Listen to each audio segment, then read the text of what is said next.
The fire didn't whisper, it screamed. When I smelled the smoke, it was already too late.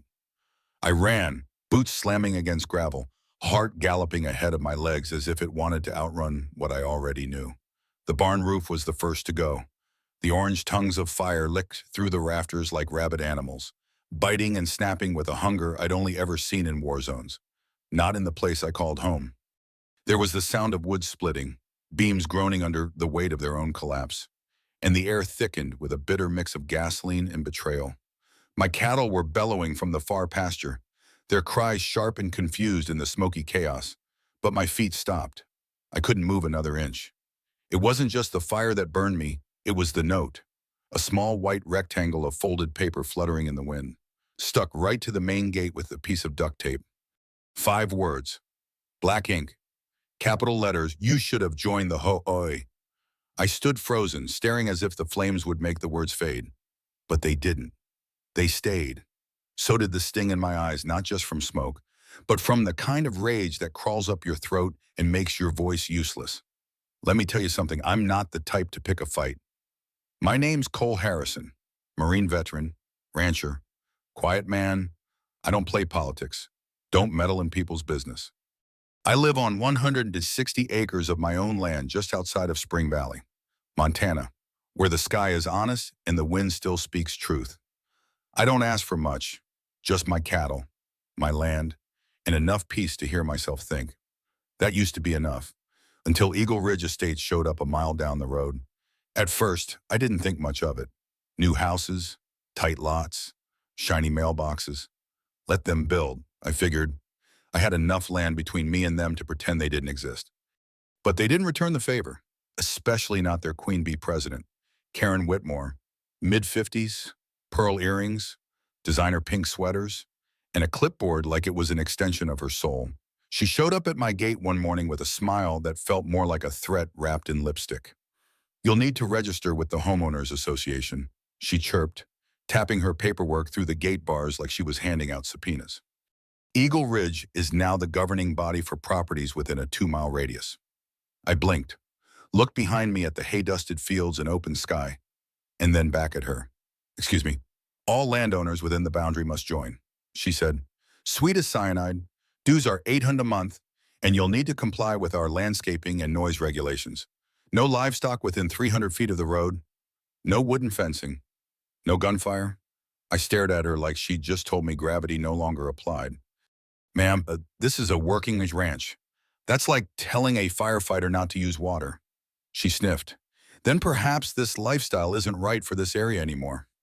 I didn't slam the gate, but I made damn sure it's shut hard enough for her to feel it. That should have been the end. But that was the first day they decided I was an enemy. It started with citations. Slips of paper tucked into my fence posts. Unauthorized livestock activity. Structure not in compliance with community aesthetic. Nonsense. All of it. I wasn't part of their HOA, and my land was outside their deeded jurisdiction, but facts didn't matter to people like them. They wanted obedience, and I gave them silence instead.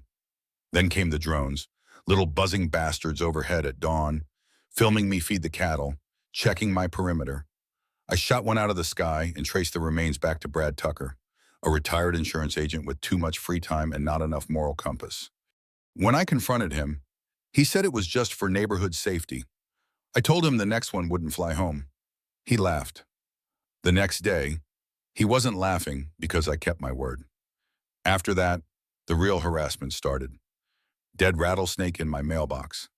Anonymous letters with cut-out magazine words. Power mysteriously cut 3 times. I filed reports. Installed cameras. But HOA members always had an alibi. Always smiled too wide when I brought it up. Karen even called me paranoid during a community meeting. "Maybe it's time you sold."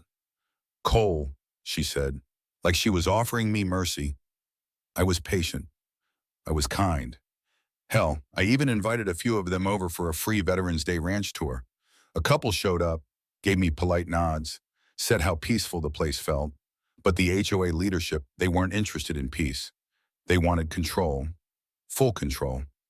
They even tried to redraw zoning lines to include my property quietly, through back channels. What they didn't know is that I sit on the state's land grant approval board. I review every rural zoning change in this county. I blocked it before the ink was dry. Still, they kept coming. I started keeping a file names, dates, screenshots, photos. I called it the Eagle Ridge file. It felt like building a legal bunker. I didn't know I'd need a literal one. One morning, I came home from town and noticed something wrong: tire tracks in the dirt leading toward my barn. Fresh, deep. The kind that says someone heavy was here, uninvited. I followed them, noticed the locks busted open. Hay bales scattered like someone had been looking for something. I turned to leave, then I saw it. A slow-burning fuse, still smoldering in the corner. It wasn't a prank. It was a promise. They weren't just harassing me anymore.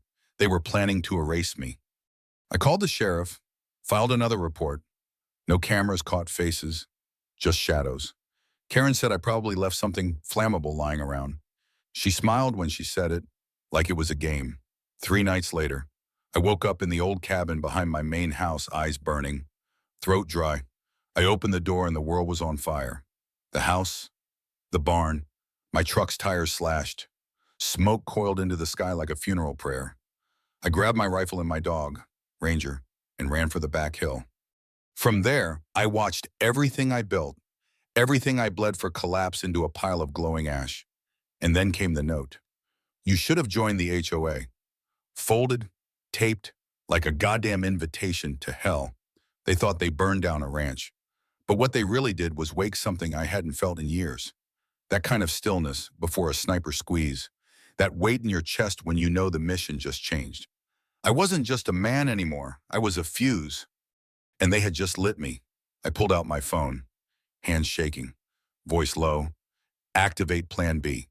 I said, "Are you sure, sir?" came the voice on the other end. I stared into the fire. Listened to the timber scream. They lit the match. I said, "Now I'll show them how fire really works." And that was just the beginning. They didn't expect me to survive the fire, let alone rebuild from it. In their minds, the flames were supposed to end everything: my will, my presence, my authority. But what they failed to understand is that I don't burn like dry grass in the Montana wind. I burn slow, like old oak, steady, dense, and full of smoke that chokes anyone foolish enough to get close. While the ashes of my barn were still warm and the air still stank of betrayal, I drove into town with nothing but a burned wallet, a dog with soot on his paws, and a memory full of names. I didn't speak to anyone. Didn't stop for coffee or even look at the new concrete developments rising just outside the valley line. I went straight to the bank. The clerk blinked when she saw me. "Mr. Harrison, are you all right?" I didn't answer. I slid my ID across the counter and said, "I want to liquidate the private fund account ending in 1197. All of it." There was a pause. Her fingers hovered above the keyboard like she was waiting for my sanity to return. It didn't. I watched her tap the screen. $320,000. Emergency fund. Set aside over 10 years for a ranch expansion that would never come. I wired half to my legal team. The other half I kept for land maneuvering. They thought I was just a rancher. They didn't know I was the chair of the State Rural Development Board. Every inch of land their fancy parks, private lakes, and overpriced cul-de-sacs sat on had passed under my pen at some point. I'd always recused myself from decisions affecting Eagle Ridge to avoid bias. That courtesy ended with the fire. Back at the state office, my assistant Jenna did a double take when I walked in, smelling like scorched pine. "Sir, you need a hospital." I shook my head. "I need every file ever submitted by Eagle Ridge Estates, every zoning request, land use change, and proposed boundary extension." She didn't ask why. She didn't need to. Jenna's the kind of woman who sees blood on your shirt and assumes the other guy's in worse shape. I locked myself in the board's archive room and went to war, this time with maps, not bullets. And what I found was worse than I imagined. Their clubhouse, their lakeside trail, even their decorative stone wall along the western edge, they were all built just outside their officially approved boundaries. Every one of them, and the grants requesting ownership for those areas were still pending. Hadn't been approved. Some had expired. Others had been modified post-submission with digital backdating, and I would have caught it sooner if I hadn't trusted the staffer who signed off on the compliance checks. His name appeared in 3 backdated entries. He resigned last spring citing family health issues. But now I knew better. They had people on the inside. I called for an emergency audit, not just on Eagle Ridge, on every HOA development approved in the past 2 years. Within an hour, I had clearance from the governor's liaison and a green light to suspend all active grant reviews involving disputed zones. I hit pause on 5 major projects in Eagle Ridge, including their new lakefront expansion. Without approval, those lands couldn't be developed. Without development, they couldn't collect future HOA fees. And without fees, their board would bleed cash fast. That was the first cut. I made it clean, but the HOA didn't respond with lawyers. They responded with fear tactics. My temporary trailer, set up near the edge of my burned land, was quiet for 2 nights. On the third, Ranger started growling. I sat up on the cot, grabbed my old rifle, and cut the lights. Through the blinds, I saw them headlights off. 2 men in a black SUV parking where the barn used to be. One opened the trunk. I saw wire cutters, heavy gloves, and what looked like a duffel bag long enough to hide a shotgun. I stepped out the back door, circled behind what was left of the grain silo, and waited until I had a clear view. They were planting something under the ruined truck chassis. I stepped into the moonlight and raised the rifle. "Don't move," I said. They froze. One bolted into the trees, the other didn't get far. Ranger was faster. He brought the guy down hard, teeth sunk into his arm, growling low and mean. I approached, kept the rifle trained, and yanked off the guy's mask. Kid, maybe 22, sweating, shaking, scared. He refused to speak. No ID, no explanation. But in his pocket was a burner phone. Jenna traced the call history. 3 missed calls from one number, Don Whitmore. They were getting sloppy. The sheriff arrived just after dawn, and when he found the half-wired device under my truck, some kind of makeshift incendiary, his jaw tightened. "Cole, this isn't harassment anymore. This is attempted sabotage." I nodded. "They're escalating. And we're just getting started." I took the burner phone, cloned its data, and handed it to an old contact, Noah Bishop, cybersecurity expert, former Marine like me. He owed me a favor from a long time back, and I told him now was the time to pay up. While he sifted through digital threads, I returned to Eagle Ridge, but not with weapons, with paperwork. You see, land law in Montana is a stubborn beast. You can manipulate it, bully it, loop it around itself with legal jargon, but you can't fake ownership. And Eagle Ridge had faked a lot. Their parks were on land they didn't own. Their walking trail cut through unzoned territory.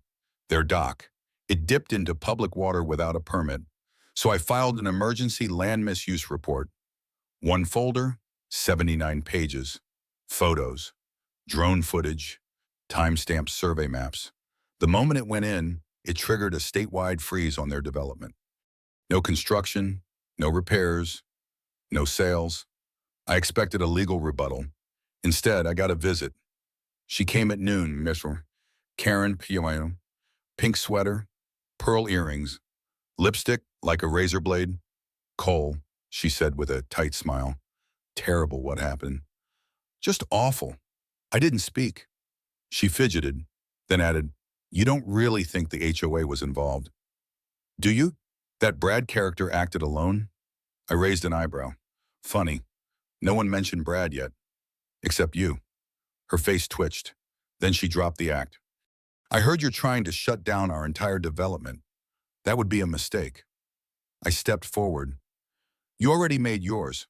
That clubhouse, that dock, that park, you built them on land you don't own." Her face drained. "That's impossible."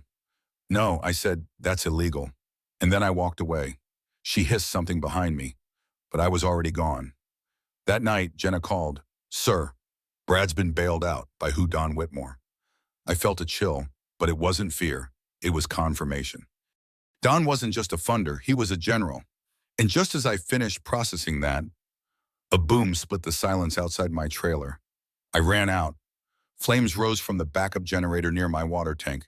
Someone had rigged another device. This time it worked. I fought the fire with a shovel and sheer stubbornness. Ranger barked and circled like a guard wolf. By the time the volunteers arrived, the tank was ruined.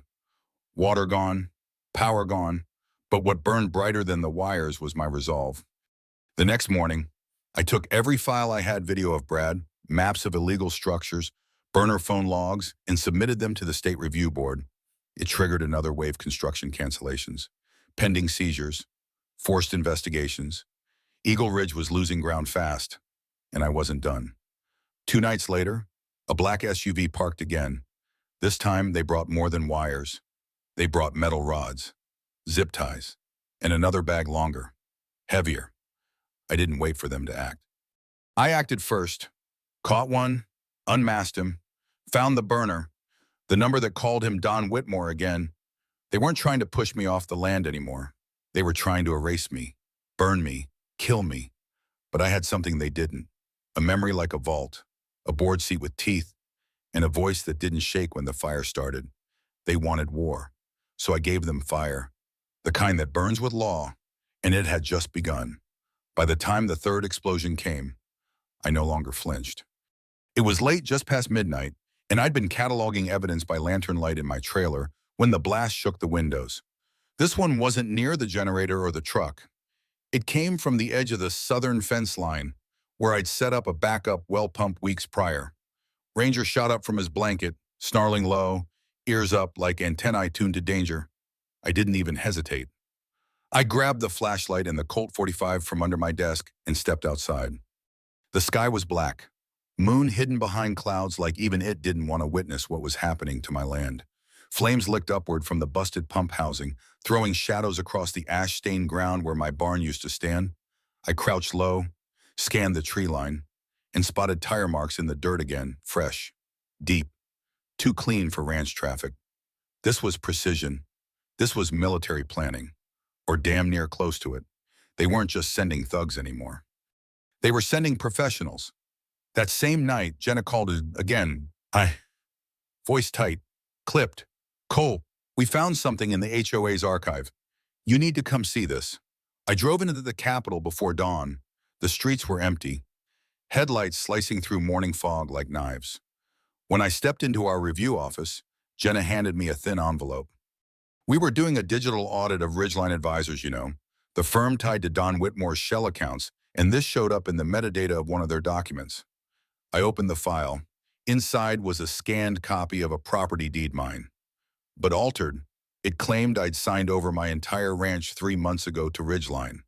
My signature had been forged. The notary stamp was fake. The date was 2 weeks before the fire. My jaw tightened so hard it hurt. They weren't just trying to destroy my land, I muttered. They were trying to steal it outright.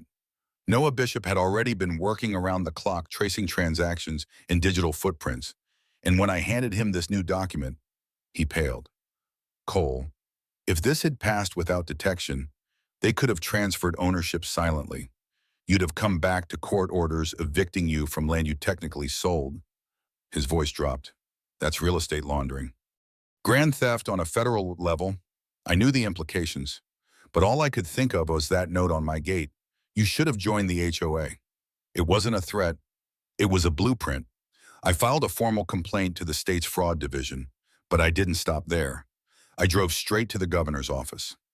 Governor Laura Jameson wasn't the type to cower, and when I laid out everything, bribes, burner phones, forged deeds, firebombs, she leaned back in her chair and said, "You could have gone to the FBI." I nodded. I could have, but I wanted to give the state a chance to clean its own house first. She gave me the green light for an emergency ethics review and sent a direct order to freeze every active HOA-related grant, not just Eagle Ridge. We weren't just pulling their rug.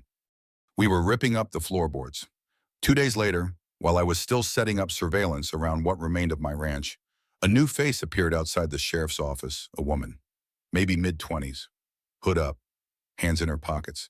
She looked like a ghost trying to stay invisible. When she spotted me, she walked over and whispered, "I need to talk to you, alone." Sheriff Daniels gave her a look but nodded when I gestured her in. Inside, she kept her eyes down and said, "My name's Sarah. Don Whitmore's stepdaughter." My blood ran cold. I remembered her from the HOA BBQ last year, standing off to the side while Don shook hands and Karen smiled like a pageant queen. Sarah had looked uncomfortable even then. "I've seen things," she said quietly. "Don, he's not just trying to expand Eagle Ridge.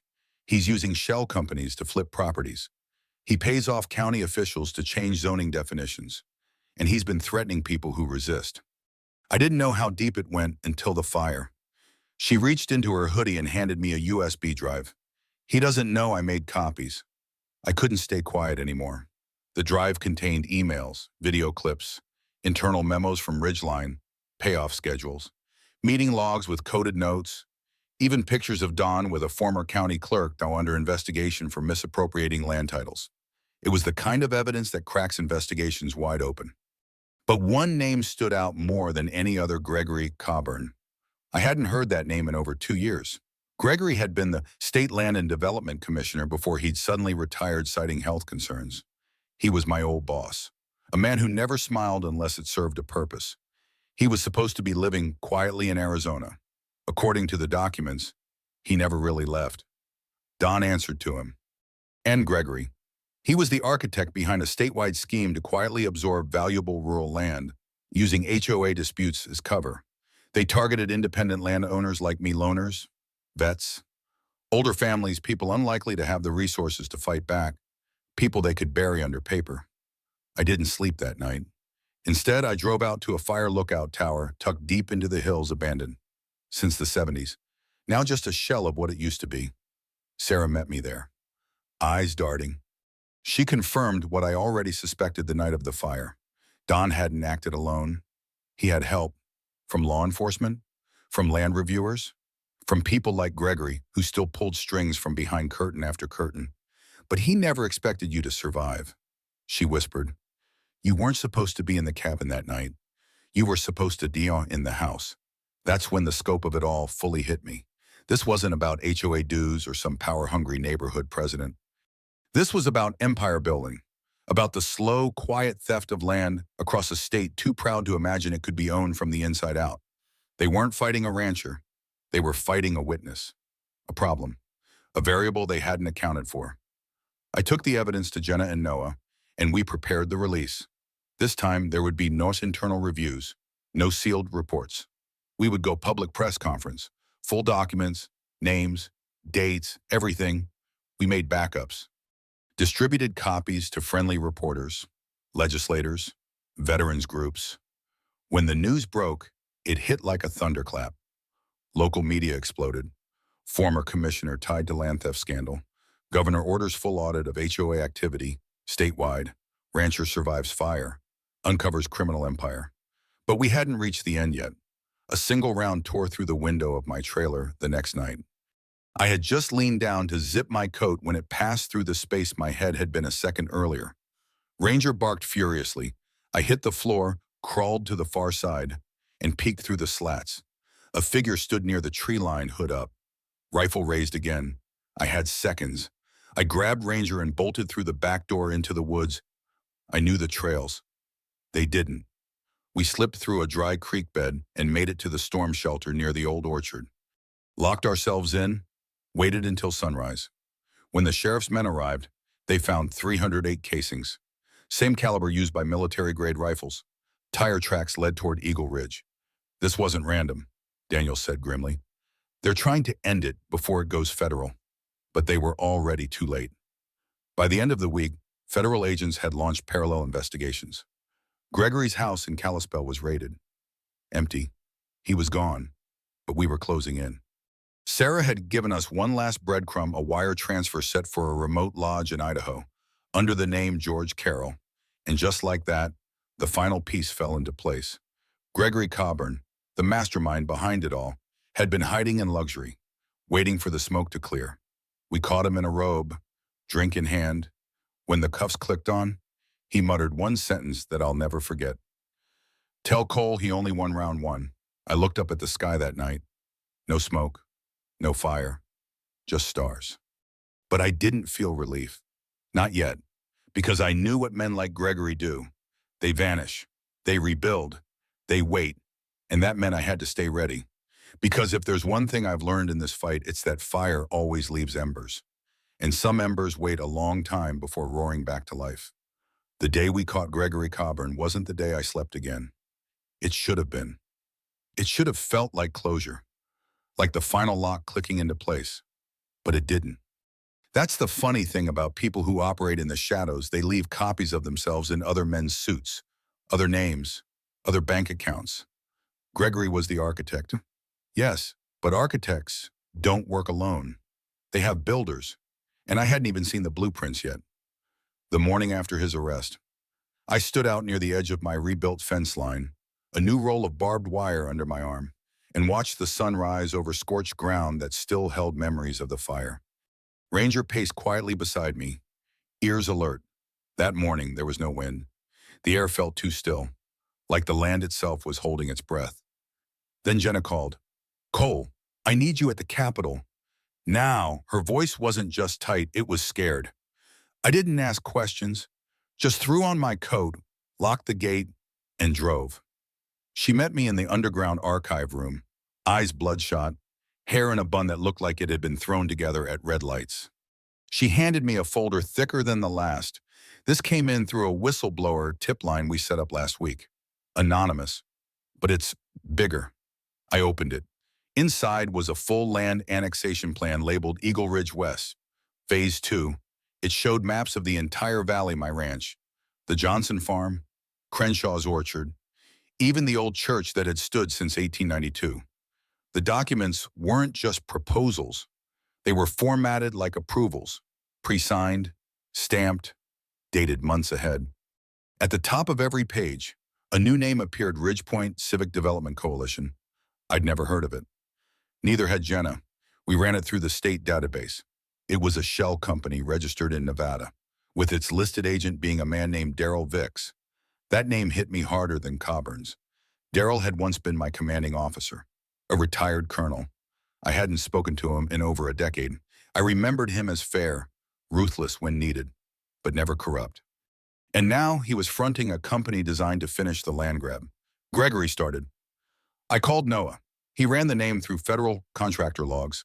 Daryl had ties to land security firms, real estate investment trusts, even lobbying groups operating out of DC. This wasn't just about Montana anymore. This was national. That same afternoon, the old church burned down. No suspects, no witnesses. Just a note left on the altar, letters cut from magazines like a bad ransom movie. It read, "You take ours. We burn yours. Back off." That was the second church to go up in smoke in under a year. The first one had been a community center tied to a zoning dispute in Idaho. Noah confirmed the pattern. They weren't just cleaning up traces. They were sending messages, threats disguised as disasters.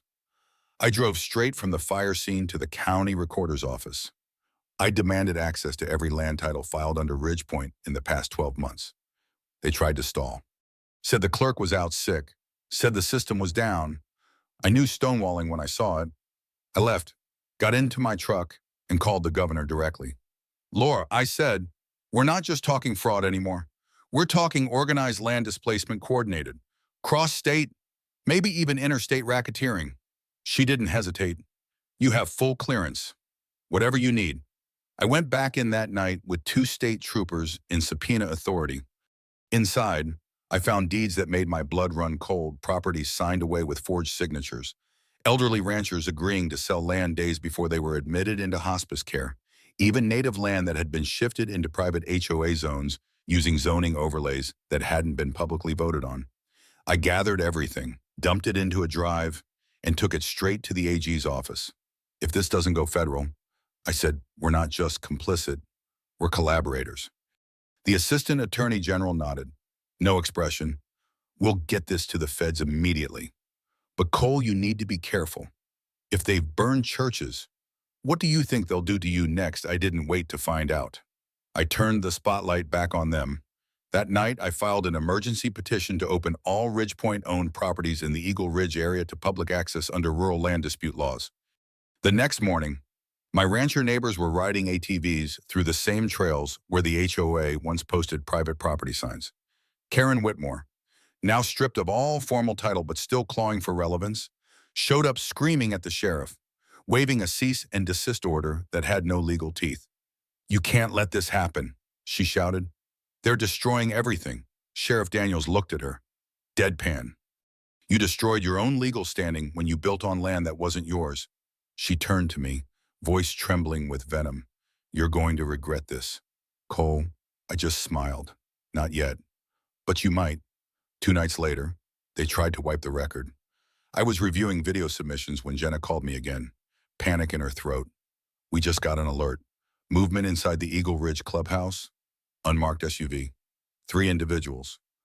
One's carrying what looks like a hard drive case. I didn't wait for backup. I grabbed my rifle, pulled Ranger into the truck, and floored it toward the site.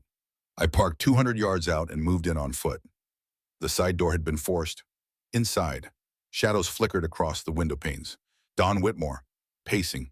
Karen, typing frantically on a tablet. And a third man bald, heavy-set, holding a briefcase. I waited, recorder on. As they spoke, "We have to destroy the files," Don hissed. "Every trace, if the feds get them, it's over." Karen's voice, cold and bitter. "You promised me this would be easy, that he'd fold, that the rancher was just a stubborn cowboy with quoos and pride. Ours fried." The third man opened the briefcase stacks of money. I stepped into the open. Flashlight lit, gun low but steady. "Drop it." They froze. Don raised his hand slowly. "You don't understand what's at stake." I nodded. "You're right. I understand exactly what's at stake. Your freedom, your legacy, and every inch of stolen land under your feet." Backup arrived minutes later. Arrests were made. Files were seized. Karen screamed the whole way into the cruiser. Don said nothing.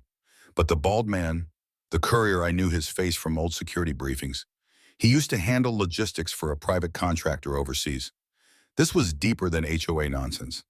This was private money, public land, and people like me standing in the way. 2 days after the arrests, Noah uncovered a new account, one that had wired money to Gregory and Daryl both. It was run through a holding firm in Luxembourg. We traced it back to a real estate lobby operating out of Virginia. The deeper we dug, the more obvious it became this wasn't just a scandal, it was a playbook. But the most gutting blow came later. Jenna called me with a tremble in her voice. "Cole, there's something you need to see. It's about Sarah." I stopped breathing. "What?" "Her name appears on one of the forged property transfer files as an acquisition officer. 3 weeks before she came to you. For a full minute." I said nothing, just stared at the wall of my trailer. Then my phone buzzed again. "No caller ID." I answered. Her voice was quiet. "You're not safe. They had help. It goes higher. Meet me at the old ranger station." Alone? Then the line went dead. I didn't hesitate. I loaded the Colt. Ranger leapt into the passenger seat. I didn't know if she'd betrayed me. I didn't know if I was walking into another ambush. But I knew this, whatever happened next, it would change everything. Because if Sarah had been compromised, then even the truth had enemies now. And if the truth could be bought, burned, or buried, then I had one job left. Make it indestructible. The road to the old ranger station twisted like a lie, narrow, overgrown, and slick with spring melt that hadn't dried since the snow broke. I didn't speak. Neither did Ranger, who sat rigid in the passenger seat, tail flat against the bench, ears pinned back like he could feel the weight of what we were driving toward. It was nearly midnight when I arrived. The forest surrounding the station was silent, unnervingly so. Not a single cricket, not a single breeze. Just the distant creak of tree limbs under pressure and the soft crunch of gravel beneath my boots as I stepped out. I had my Colt in my waistband and a backup recorder running in my jacket pocket. After everything that had happened, burned buildings, forged deeds, attempted murder, I didn't trust anyone. Least of all, someone tied to Don Whitmore's bloodline. But when Sarah stepped out of the shadows, I didn't see a predator. I saw a girl carrying the weight of a war too old for her shoulders. Hoodie up, hands shaking. She didn't speak until we were inside the collapsed shell of the station, seated across from each other on overturned crates. "I wasn't supposed to come back," she whispered. "He doesn't know I kept any of it. But I couldn't. Not after the church. That was the line. For me." Her voice broke for a second, but she recovered fast. Gregory Coburn was never the end. He was just the cleanup man. The real money comes from DC. Private developers. Infrastructure lobbies. Wealth funds looking to turn rural land into controlled community holdings. Don was just their first enforcer. Coburn gave it a veneer of legitimacy. But the board, the real board, they never stopped operating. She handed me a second thumb drive silver, scratched, wrapped in electrician's tape like someone had tried to hide it in plain sight. Everything they planned, land acquisitions, offshore accounts, payments to state reviewers, even properties they're targeting next. And Cole, your ranch, it wasn't the end. It was the beginning. She opened a weathered manila folder and slid it across the floor to me. Inside were blueprints, stamped and sealed in red future development, Spring Valley Civic Master Plan. Phase 3. They weren't just coming for me. They were coming for the entire valley. Every non-HOA parcel in a 5-mile radius. Family farms, tribal land, schools, even the public trail system. All rezoned quietly under a community stabilization clause that had never been voted on. I flipped through pages in silence, heart pounding harder with every signature I didn't recognize, but was supposed to authorize. They're buying local government, she said. They've already installed their people in the review board's tech team. They're rewriting zoning in the system before the board even sees it. That explained how so many irregularities had slipped through in the last year. That explained how my own land had nearly been stolen through forged digital records. They weren't hacking from the outside. They were writing the code from within. I didn't wait for morning. I drove straight to the sheriff's office where Jenna was waiting with a thermos of coffee and a legal pad full of updates. She blinked when she saw the look on my face. Bad, I nodded. Worse than that, they've federalized corruption. We've got names now, money trails. But this isn't a quiet report anymore. We go wide. That morning, we triggered a full press release. Every news outlet from Montana to Washington got the files, property maps, whistleblower audio, Sarah's documents, even a digital copy of the Ridgepoint acquisition model. Noah mirrored it all on a secure server. By noon, the headlines hit. Massive land grab scandal uncovered in Montana. Former state officials implicated in rural displacement scheme. Whistleblower leaks national zoning conspiracy. And suddenly, the war that started with a ranch fire turned into something much bigger. Over the next 3 days, I became the reluctant face of resistance. I didn't want the spotlight, but it found me anyway. Interviews. Satellite trucks parked outside the temporary fencing. Senators calling for hearings. The governor's office announced a full independent audit of every HOA-aligned land deal in the state. Meanwhile, the residents of Eagle Ridge found their world crumbling. Their clubhouse was seized under federal land misuse statutes, their dock cordoned off, their private roads declared public pending the outcome of a state investigation. And when I purchased the last contested parcel at auction for exactly $1 land, they had once planned to build a luxury golf course. On the cameras caught me planting a wooden sign in the grass, private property. No trespassing. Owner C. Harrison. It wasn't revenge, it was reclamation. I didn't hold that land out of spite. I donated a quarter of it the following week to the local high school agriculture program, another portion to the tribal cooperative that had lost access to their fishing trail. We called it Second Chance Field. The name stuck. But peace still didn't come easy. Gregory's arrest had only scratched the surface. The real players, the ones whose names appeared in wire transfers but never in public ledgers. They were still in the wind. And Sarah, though protected by whistleblower status, lived under constant watch. She moved out of her mother's house, cut ties with Don entirely. The last time I saw her before the trial, she handed me a sealed envelope. If anything happens to me, she said, make sure this goes to the DOJ. She didn't smile. She didn't cry. She just walked away. That night, I walked the fence line again. Same path, same boots. But something had changed. Not the land me. I wasn't just a man trying to rebuild a ranch anymore. I was the last line between the people and the paper they never saw coming. Then came the hearing.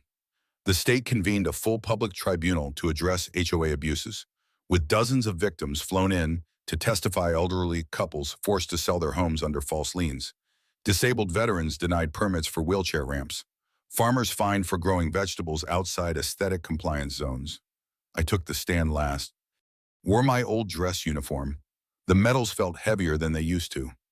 Land is more than soil, I said. It's memory. It's sacrifice. It's belonging. And if we let a few greedy men in boardrooms and backrooms take that from us, then we've already lost more than property. We've lost the right to call it ours. The room stood when I finished. Not with cheers, just silence. Respect. That was enough. 2 weeks later, the Landowner Protection Act passed with a unanimous vote. All HOA expansions now required full public review. Zoning changes had to pass a referendum. Independent auditors were installed across every district, and every single project touched by Gregory, Don, or Ridgepoint was frozen pending litigation. Karen pled guilty to conspiracy and document tampering. Don stayed quiet for months, then flipped under pressure. But Gregory vanished again, skipped federal holding, left behind an empty safe and a single note. You've delayed the game, but the board resets. GC, I found that note myself, wedged into the new fence gate one morning before sunrise. No tire tracks, no footprints, just paper, still warm from the night air. I folded it, tucked it into my jacket, and looked out across the land. The new barn stood tall, built from stronger timber and steel siding. Solar lights lined the drive now. Ranger barked once, chasing a jackrabbit through the tall grass. And I smiled not because the war was over, but because I was still standing. 6 months later, I received one final visit. Sarah, no hoodie, no fear, just her in a manila folder. I'm starting a nonprofit, she said. Wildlife preservation, local education, no HOAs, no investors, just land, real land. She handed me the folder. Inside was a land grant application signed by her, requesting a corner parcel on the east side of the valley. I approved it on the spot. As she turned to leave, she paused. Do you think there are more Gregorys out there? I looked at her, eyes tired but sharp. Oh, for sure, I said, but now they know something. She tilted her head. What I looked back toward the hills and whispered, that ranchers don't just raise cattle, we raise hell when cornered. And that, right there, is what they will remember. Not the fire, not the fraud, but the fact that one man stood his ground, and the ground stood with him.